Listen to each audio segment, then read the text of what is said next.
Young Willie McGinest, Wow. naive Willie McGinest, the young, stylish Willie McGinest. Were you nervous? Were you anxious? What do you remember? You were nervous. I think we were more angry than anything because nobody gave us a chance in hell to go out and win this football game. We were huge underdogs in this game. I think Madden or somebody said we would be losing by 30 at halftime. So whenever we talked to the press, whenever we talked to the media, it was about the Rams and how great they were. And, oh, yeah, well, you guys are in this game too. So I think it was a little different atmosphere for us going into this game. And, you know, the result kind of came out a little bit different than what everybody expected. Now, do you feel the Rams are similarly being disrespected, that they have to constantly answer questions about Brady, Belichick, and the dynasty? Do you feel the Rams feel a little bit like your Patriots?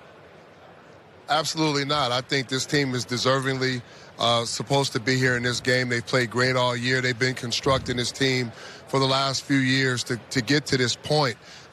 When you look at the talent-wise, I think it's balanced across the board on both organizations. Nobody's saying that, this team is way more talented than the other team. So I think the only thing you could talk about who has what advantage is probably experience. And experience doesn't win football games, but it does prepare you for what's about to come. So I think this Rams team is confident. Their coaching staff is confident. The players are talented. You compare both rosters. Talent-wise, I think maybe more people will lean towards the Rams as far as the talent goes. So I don't think there's no underdog in this football game. I think both teams deserves to be here. Both teams will go in and compete at a high level. And, I'm excited to see how this matchup is gonna break down. So you won it in 2001. You skipped a year. Then you won rings in 2003, 2004. People forget, Willie, that these early Super Bowls, those first three, Brady wasn't Brady. Take my audience, because I keep saying all week, Jared Goff reminds me of Brady, but the last 7 years of Brady, we think of him as this LeBron-esque superstar. You were with Tom before he was the legend Tom. What do you remember about him then when he was a little skinnier and not nearly as efficient? Well, you know what? The first Super Bowl didn't depend on Tom's arm, and, he didn't have to go out and throw for 400, 500 yards and 4 touchdowns because our defense was the strength. But what you did know about him, that he was going to give you an opportunity to win in a critical situation. He was going to take care of the football. He wasn't going to do anything to hurt the team offensively and make good decisions. So I think when you look at the Tom from Super Bowl 36 versus now, he dictates everything that goes on offensively. Like, he's been through it all. He's weathered every storm. He's been consistent throughout every 2-minute situation with the game on the line, whether it's the Super Bowl or whether it's the AFC Championship or a regular season game. So the experience, knowing how to win in these big games, playing at a certain level, that's the time now versus the time then. But, I think with every single player, you see him grow every single year. It's just crazy that it's his 19th season now, and he's still in the same game, in the same situation, with the same opportunity to win another Super Bowl. We really have a battle of cultures here. New England's about the system. Star players have to take pay cuts. The Rams, they take care of Donald. They took care of Gurley. They took care of Gurley a year early. They take care of guys.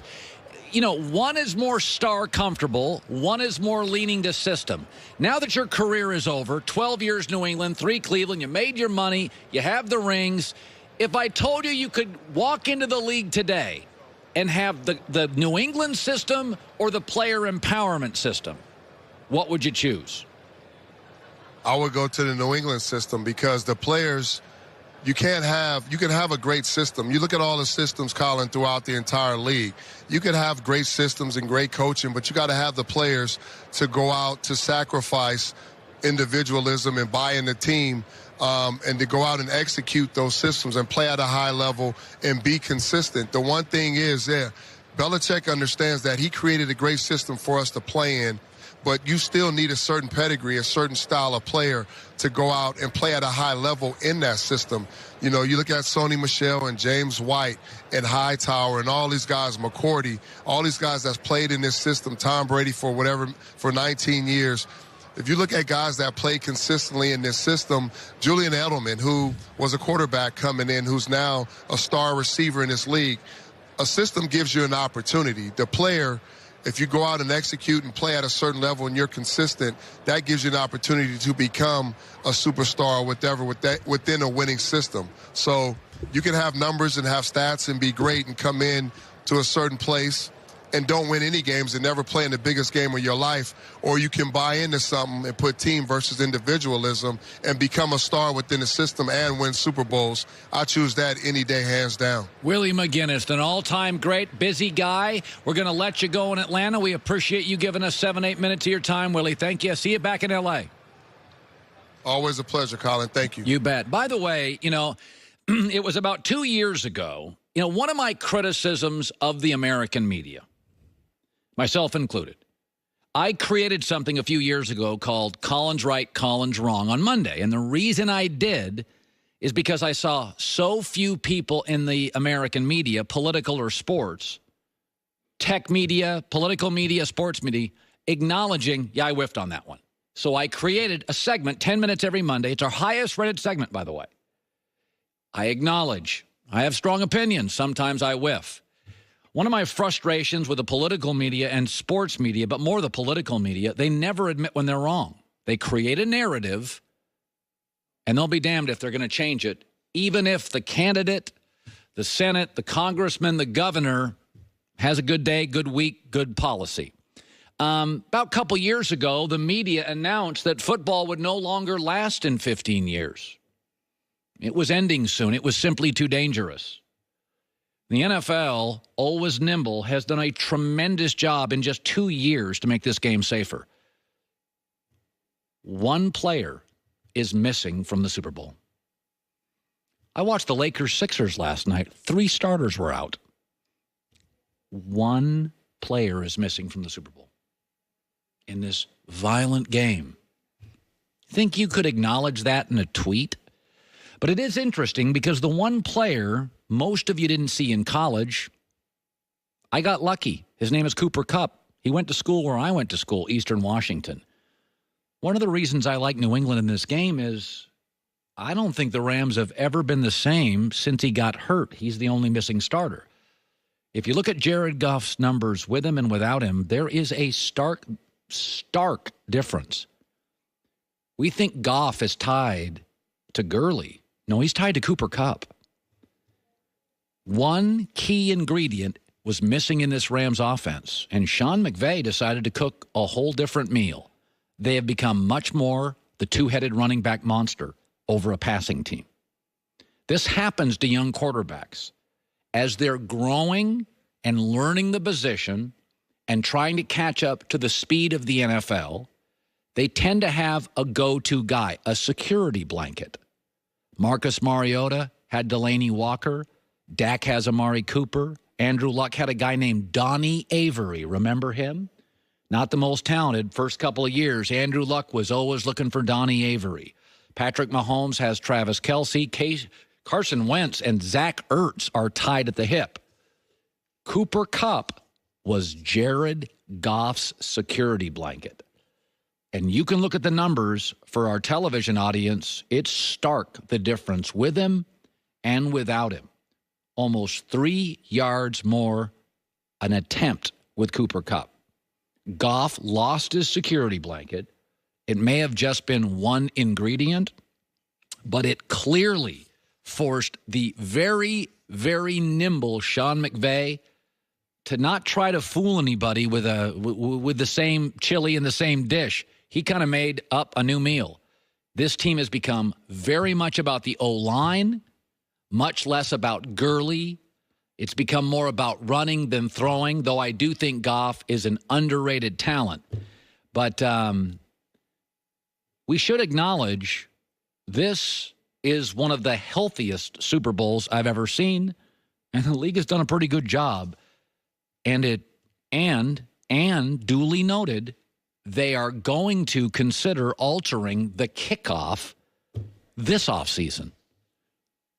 Say what you want about the NFL. They listen to you. You didn't like the catch rule? Changed it in the Super Bowl. You don't like that replay thing? Saw a report this morning.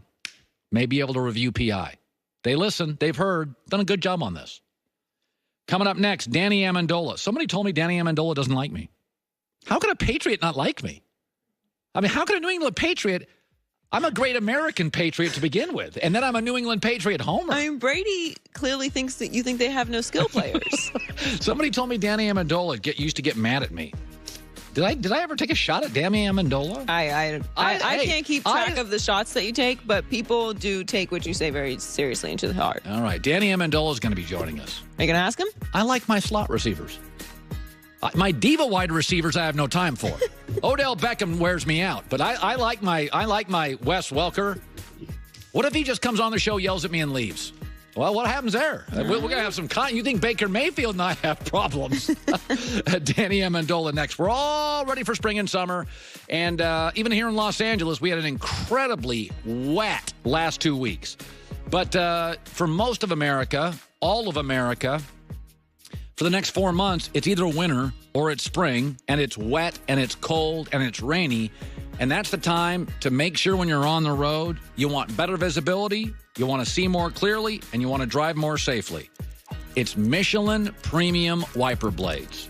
Just like their tires hug the road, due to Smart Flex technology, their wipers hug your windshield. By the way, if you're seeing signs of wear and tear, streaking means you got to get new wipers.